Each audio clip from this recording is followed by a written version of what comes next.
Emisioni Piranja trajtoi këtë javë skandalin e Bashkisë Berat me tenderin e tregut të gjelbër të qytetit, i cili në letra duhet të ishte një treg model për tregtarët dhe qytetarët që shkonin aty, ndërsa në të vërtet nuk e lidh asgjë me projektin fitues të firmës, që mori 253.000 euro nga taksa paguesit e kësaj bashkie. Në tetor të vitit 2023, Bashkia Berat hapi tenderin për ndërtimin e tregut të gjelbër të qytetit, i cili duhet të ishte një hapësirë e gjitha me asfalt me një vend të dedikuar për tregtarët, rrethuar me pemë, trotuare, sinjalistik, ndriçim dhe vende parkimi.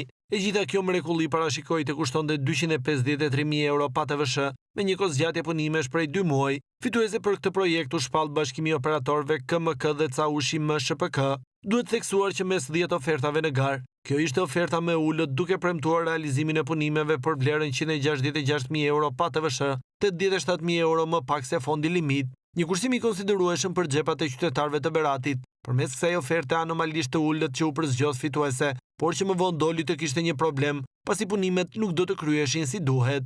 Tregu Green Market që është dorëzuar nuk ka asnjë lloj lidhje me projektin e tenderuar, por as me emrin Green e gjelbër. Isha të tregu aty e thonë këtu vinë kamionat. Da, qa thonë, o shoku i.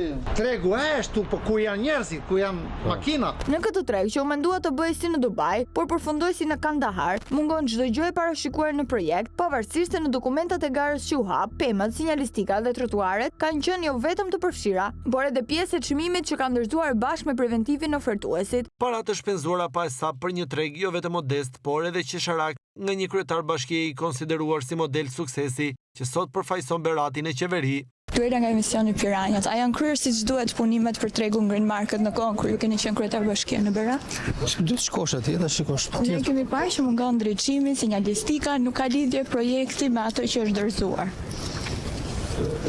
Si e keni marrë ju? Ju pse e keni marrë në dorëzim atë projekt dhe për më tepër që keni kryer To janë çështje që aty un kam qenë muajin mars, nuk jam më kryetar bashkie. Do të shkoni atje në kur ju keni qenë kryetar bashkie. Piranjat shkuan për të takuar tashmë ministrin Ervin Demo, por ky i fundit i drejtoi për tek bashkia duke hequr dorë nga përgjegjësitë, të cilat ai vetë ka vullosur me emër dhe firmë të tij, ndërsa nuk mungoi edhe arroganca e pushtetit.